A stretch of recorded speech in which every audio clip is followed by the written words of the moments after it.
nabanggit yung Fanny. Kaya nga eh. Ay, oo nga pala. Kailangan makahanap talaga ng early game aggression dito, yung para Supermassive. Considering na meron silang Johead at pati na rin Lucas, if maganda yung maging start dito ni Moji, might be a good start para Supermassive. Pero as we look into the draft, I think lugi talaga sila dito sa Fanny. Yan. Ano kayang magiging simula ng game number 2 at lalo na ang katapusan para sa series na to kaya. Alaman na natin yan. Pasok, Ingan, and Midnight. Okay, so kahit pa paano, may okay na kaagad na nagawa yung para Supermassive. Walang na first blood nang wala pang 1 minute. Pero si King Kong umagaw na kaagad. Naka-first blood pa ata. Double leash. Kaso, halatang sinilip nila Brusco yung purple buff. Napa-retry pa si Moji. And ngayon, lahat ng green para kay King Kong. Napa-flicker out pa nga doon si Bloodsfet. Tas ngayon, si King Kong pumasok kaagad. Cutthroat to draw the first. That's it. Wala pa tayong 1 minute. Kumol na si Midnight ng that's it. That's it. Sa buong talambuhay ko, isang beses pa lang pumapalya yung that's it ko. Shoutout sa Twisted Minds, by the way. Okay, ay, nako! Naiwasan ni Prince. Okay, at least flicker burn. Flicker burn. Pero kasi, na-burn din kaagad yung flicker ni Bloodsfet sa sa top lane. Sa orange. So, yung aggressiveness na gusto mo sana makuha sa Joed without that resource, medyo mawawala na. Alam natin, sobrang pang early game sana yung Joed at parang di nila masyado may execute yun. Pero ngayon, natatry nilang kumuha ng mga jungle creeps din, katulad ng ginagawa ni Moji ngayon. Pero ang kapalit naman nun, kasama niya si Bloodsfet. Oo. Parang bine-babysit. Ang masakit kasi dyan, hindi siya mag-level 4 sa Turtle. Ito si King Kong level 5 na. May red buff pa siya. May orange buff pa siya. Tapos meron pang purple buff. May potential pa siya nakawin yung purple buff ni Moji. Curious kaya ako ba parang ang tagal nung purple buff take niya to the point na umabot pa sila Brusco at naparetre pa siya. Si Moji? Oo. Kaya ito siya naka-season 100. Ay, teka lang Okay. Parang binibigyan nga ata dito si Kirk. Pero, ay. Mahirap i-contested. Kirk Balin nga pala. Oo, nag-Louis Oo nga pala. Nalito ako dun Sabi ko, ano to? Ang dami na naman nila lalabas, pero ito ngayon si King Kong. Straight cable lang pa, fini-freestylan. Ayun na yung sinabi mong kawawa tong carry sa Fanny. Oo. Tapos di ba tapos may hawak pang retro yan, kaso wala siya energy. Oo. Pero si King Kong yun, tignan natin kung i-invade. Di naman nauubusan yan, pero wala. strong start. That's less than 3 minutes, 1.9k gold lead kaagad. And looking at the gold level difference between the two junglers, 1 pa lang naman, pero it can eventually snowball once again. So ngayon, para Supermassive, desperately trying silang makahanap or makagawa ng play para ma-utilize lalo yung Johead dito ni Blood. At this point, parang super friend si Kirk, naiiwasan parati yung mga bato. Brusco, pag binato mo yan, baka kayo pa madali. So ngayon, marami pang kailangan talagang kainin na bigas ang para Supermassive. So let's see para magka-come into play mamaya si After Dark with the Netherrealm. Pero ang problema nga pala si Kirk naka-Valentina. Pwede rin yan kunin yun or yung Unleash the Beast na nanggagaling dito sa Lucas. Nasampulan ng damage ang kable. Re-retry kaya niya. Re-retry niya. Just to be safe. Para di siya manakawan ng farm. And syempre, ikot-ikot na sa mapa. Alam mo yan din ang nilang problema. Kahit sabihin natin may Faramis sa side ng para Supermassive. Napakadali lang tanggalin yan Napakadali lang tanggalin niya para kay King Kong. And napakadali lang din patayin ng carry sa may top lane. Lalo pat walang respo na dumating. Late, umabot dito sila Moji at pati na rin si Bloodsfet. Grabe si Kirk, napakatapang. Okay, mahila dito Inakaw na niya. Mahila kay After Dark pero hindi sapat. Dinasyan lang, hindi pa nga niya ginagamit yung Unleash the Beast. Grabe, that's a 5-man rotation from the Super Fam. Sulit na sulit yung kanilang diversion play na ginawa. At ngayon, tuluyan si King Kong. Nang nanakaw lang ng jungle creeps, 4 minutes in at level 8 pa level 9 na nga. Baka nga pwede pang mabit yung record. Pero doon sa top. Oy, muntik na. Inaabot ng unstoppable force ni Bloodsfet dito si King Kong. Nagulat siya, may kasama pala dito si Xiao. And that's very good for para Supermassive. Hindi nila mapatay yung carry. And ngayon si King Kong ay napauwi. Hindi naman siya namatay however. Wala rin naman na force na retribution.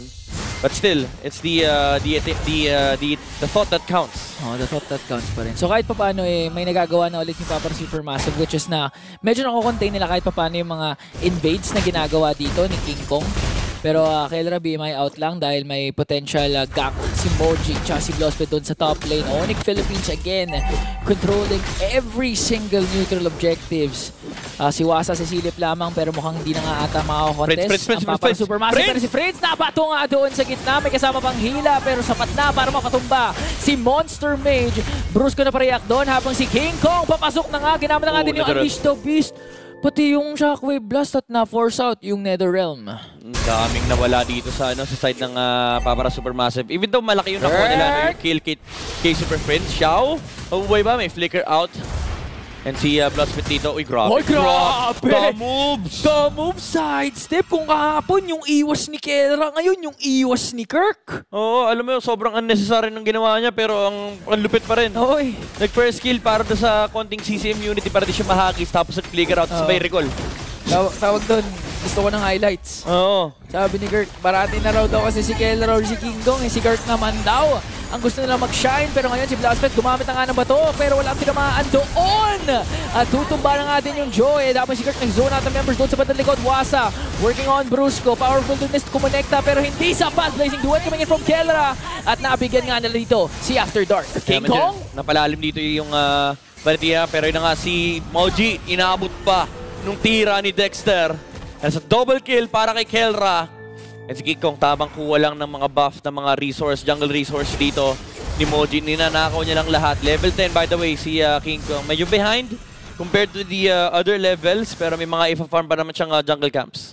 Okay, so kailan maagang pick up na rin ng DHS dahil sa kill, sa double kill na nagawa niya doon sa previous clash. 6 minutes in, 4.6 na kaagad ang kalamangan ng Onyx Philippines. Grabe! King Kong, straight cable talaga. Grabe yun! Nagpa-practice kanina yung mga pampik eh. Sabi niya, okay, pabuelo.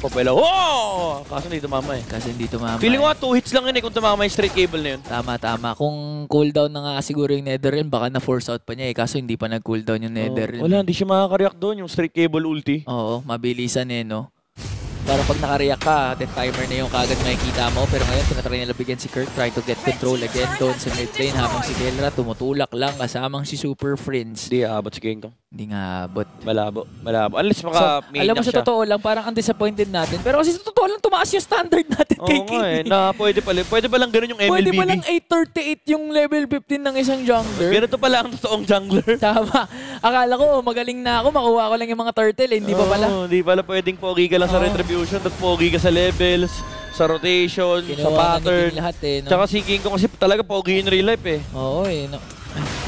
Ang masasabi ko lang talaga, Onyx Philippines ngayon, mukhang nadadalian talaga. Oy, okay, Brusco. Okay lang, kahit ibato mo yan, si Brusco yan. Okay, may binato ah. Ang galing.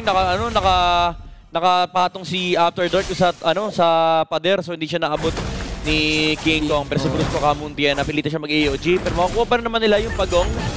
So far, Onyx Philippines, control pa rin naman nila yung mapa. Hindi lang ganun kalaki yung lead na ina-expect natin. Pero still, nagsiscale na pa rin naman si Kelra. Oo, kasi hindi rin naman masyado nag-aasim yung Papara Supermassive. Yun nga eh. Ang ano nga nila yun, ang chill. Disiplinado nila. Ganito naka-aggressive yung super fam. Pero okay! Nabi-my out ni Kelra!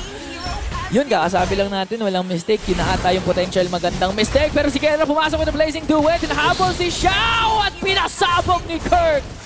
With the Shockwave Blast, next sa chopping block si Wasa. Pero meron tong Netherrealm na wala siya sa vicinity ng Netherrealm.